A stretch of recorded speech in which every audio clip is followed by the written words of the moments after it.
are renewed hopes that American journalist Austin Tice, who's been missing in Syria for 12 years and is still may still be alive.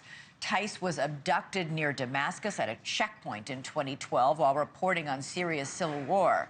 The U.S. has no solid evidence on Tice's condition, but President Biden expressed optimism he's alive and even more that the U.S. can actually bring him home. Joining us now to discuss all of this is General Wesley Clark, retired four-star general of the U.S. Army and former NATO Supreme Allied Commander. General, always great to have you here.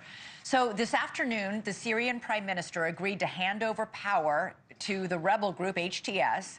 The leader of HTS has a $10 million bounty on his head by the United States. He served time in an American prison for terrorism. Is he the one who's calling the shots in Syria? Looks like he might be for now, but we don't know what the future holds.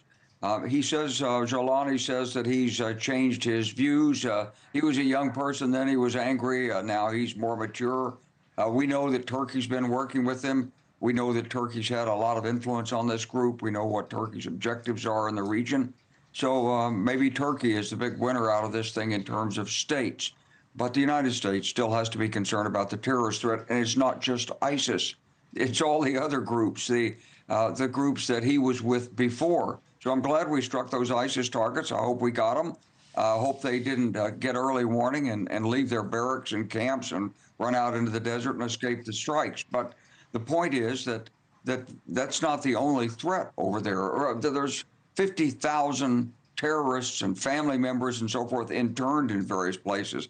Now, if those terrorists were released, what does that mean? And the Taliban seems to be very happy about this takeover. Why are they so happy? Yeah, that's a good question. I was struck, General, by the image of the rebels on television declaring victory, because one of them was wearing a trucker hat, another one was wearing a black hoodie. Are they westernized or are they extreme fundamentalists? We don't know yet. And remember, Elizabeth, when the Afghanistan fell and the Taliban came in, at first they said, no, everything's going to be okay. Women can still go to school and so forth. And gradually, women aren't going to school over there. Yeah, that didn't last. So, these guys have studied this. They may have done a complete study of how to take over. You leave the government in place. You learn where all the information is. You learn where the power is. You get all the weapons. You put people under control. You grab the secret files that were there in Assad's police force. Right. And then step by step by step, you take complete control and use the country to suit yourself. And General, the rebels have already stormed the infamous prison known as the Slaughterhouse Prison, and they have freed inmates who've been held inside that prison for years, many of them tortured, many of them murdered, actually.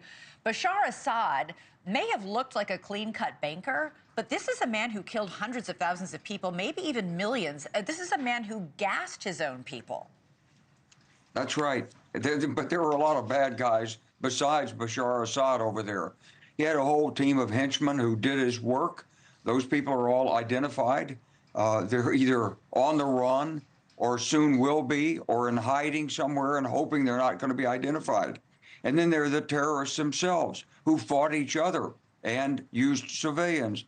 And they did some pretty brutal things also. Yeah. So there's a lot of really bad forces at work there in Syria.